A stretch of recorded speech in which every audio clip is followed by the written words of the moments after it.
4P વાળા બધા કારીગરો અહીંયા આવો।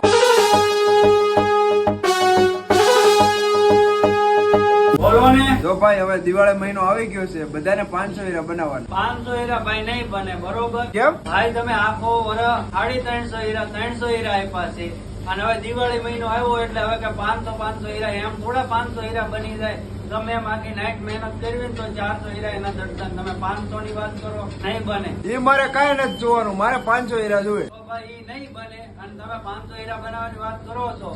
10 દિવસ ગણપતિ રહે, એક દિવસ તમે પ્રસાદી નહીં લાવો। નવરાત્રી 10 દિવસ રહેશે, તમે નવરાત્રીમાં પ્રસાદી એક દિવસ નહીં લાવો, નહીં તો તમે રજા રાખો અને પછી ચંડી પડવો આવશે તો એક દિવસ તમે હોટલમાં નહીં લઈ જાઓ। આખો દિવસ જયારે દિવાળી મહિનો આવે તો હર વખતે એમ કહેતા હોય દિવાળી મહિનો આવ્યો હીરા બનાવજો, તો આખું વર્ષ ક્યાં જાય દિવાળી મહિનો?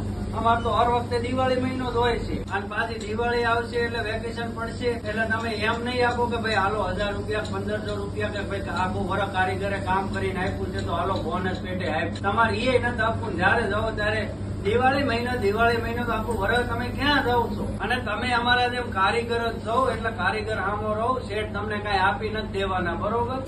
કારીગરોની વાત તો સાચી છે, કારીગરોને ખોટા હું હેરાન કરું છું। શેઠ હું મને આપી દેવાનો છે।